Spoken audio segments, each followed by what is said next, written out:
welcome back. Still watching Business Morning here on Channels Television. And next, still staying with the issue of the economy and the elections. We have agenda setting from the perspective of Nigeria Employers Consultative Association. We have the Director General, who's currently in Geneva, Switzerland for the ILO event, but joins us, created some time to join us for this conversation. And that's Mr. Dewale Smart Oyerinde. Thank you so much, Mr. Oyerinde, for your time this morning. How's it going there in Geneva? Well, thank you. Good morning. I must say it's been very interesting.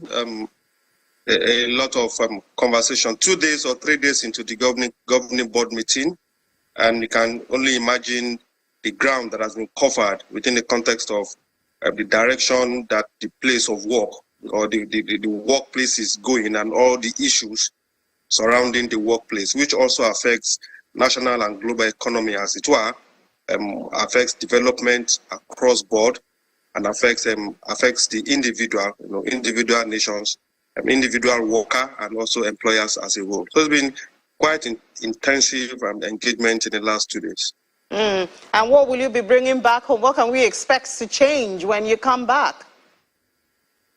Well, one thing that works well and that will continue to work is building of alliances, building of collaborations, sharing of best practices from business people, from governments, from global organizations, of what is best, what is the current trend, and how they are changing the narratives of their economy. Those information are very critical. Those network and alliances that we are going to build are very critical. And all these, they are part of the things we'll be sharing with our members and also with government when we return back to the country. Unfortunately, we are in the transition period, which also makes those information, those collaborations and partnerships very necessary to cause an economic renaissance of our country in the shortest possible time. And even before you traveled, NECA has been very vocal about the Naira redesign. Is NECA happy now that the CBN has voiced on its decision to implement the Supreme Court ruling? It's less of being happy or being sad. The most important thing is that the best decision for the economy is taken. And the economy doesn't operate in isolation of the actors in that economy. And the actors are employers, they are business people, MSME, workers. They are basically the actors in that economy. And our position remains, we must consistently and deliberately create an environment that is conducive for those actors to operate. So any policy, regulation, or whatever you call it, that tends to stifle those actors will not only affect them, but will affect the whole gamut of our national development, and which is what we saw in the last few weeks. Thank God reason has prevailed. The Supreme Court has made its pronouncement, and all agencies of government are all, as expected, following the pronouncement of the Supreme Court. It is the appropriate thing to do, and it's good that we all align with that rightful trend here. But isn't this a setback in our drive towards the e-economy, a cashless economy? Yeah, it is not. One of my mentors, he said, it's rather to be inconsistent sometimes than to persist in error. The policy is laudable. It's a direction that we should go. But the implementation, as experts have said, as we have mentioned, the implementation was fraught with error, was fraught with so many missteps. And this will probably give the CBN and those other agencies involved the time to review the implementation of that policy. The infrastructures that we need to put in place between now and December, this is the time for us to start to put those infrastructures in place. The awareness that we need to create concerning this policy, this is the right time for us to start to put those awareness in place. The collaboration that we need to build, the consensus that we need to build, because this is a national, it's less about the CBN governor, It's less about the CBN itself, even though they are the authorities in charge of those policies. But it's more of where we want to go as a nation. And we need the consensus of all relevant stakeholders, organized businesses, the MSMEs, the civil society, the Nigerian, the seemingly inconsequential Nigerian that we think is in the farthest of the villages. We need to bring everybody on board, because we cannot exclude, in our quest to include, in our quest for inclusiveness, we cannot now bring policies that exclude the people that we are trying to include. So now, looking at the future, I mean, we have elections, and then after that we expect to be implemented differently to create the right environment for progress, for workers, for employment in the country. Thank you very much. You know, the foundation of any growth is rests significantly on how you handle your macroeconomic issues, and I'll focus strictly on the fiscal and monetary policy. You know, because if your fiscal and monetary policies are not aligned, if they are contradictory, and if they are not pro-growth, then you've created foundational problems for yourself, because those policies, they have the potential to influence foreign direct investment into your country. They have the potential to influence your revenue inflow. They have the potential to influence the growth of your business environment. And if you take out foreign direct investment, you take out business growth, then you have created challenges for yourself in the context of employment generation. If you don't take care of all those, you have also created challenges for yourself in the context of forex and forex inflow.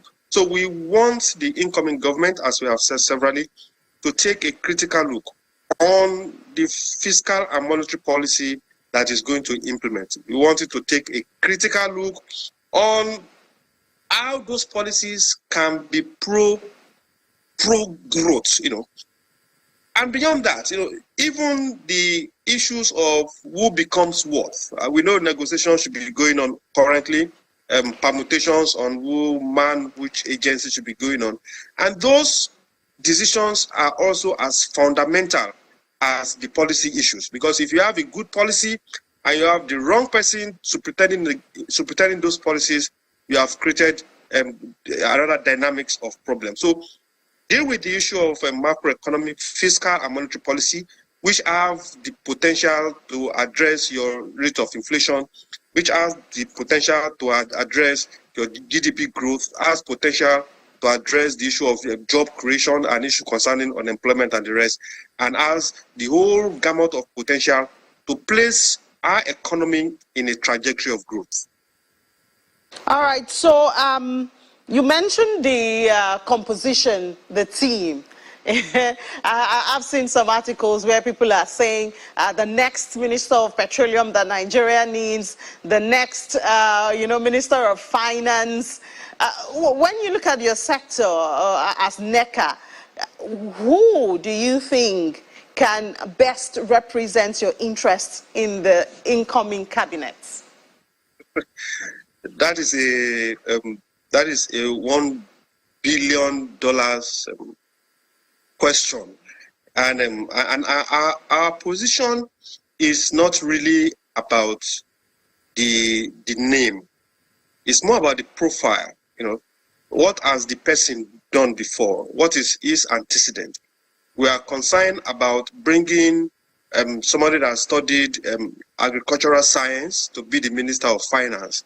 You know, you create problems for us. We are worried about bringing somebody that that doesn't have a consequential experience or adaptive experience or adaptive knowledge to man ministries, agencies, and departments that are very strategic to the growth of the private sector. So beyond the names, beyond the individuals, we want persons with the right profile, persons with the right pedigree, persons that understand the issues and can dispassionately address those issues. Individuals that are open to constructive feedback, individuals that will not see feedback as criticisms. No, those are the kind of individuals that we hope and expect the incoming government to bring together as cabinet member and then as heads of agencies, wherever they can find them. And they are all around us in this country, both residents in this country, both experts, Nigerians that are experts also out of this country. Wherever you can find them, but whatever tribe they come from, whatever geographical area they come from, most importantly, and our focus should be on getting the best of the best to drive us out of the downhill that the economy is going currently. All right, Mr. Adewale Smart Uyerunde, the Director General of Nigeria Employers Consultative Association. Thank you so much for your time. We do wish you a safe travel back home, and we would like to get a commitment with you when you're back in Nigeria. We'd like to have you on the show. Can we get that commitment? All right. So by God's grace, we'll live to that commitment. All right. So we'll see you when you get back, and I wish you safe travels back to Nigeria. All right, it's AFEX time now. We'll take a breather and then we'll head on to AFEX Commodities Markets.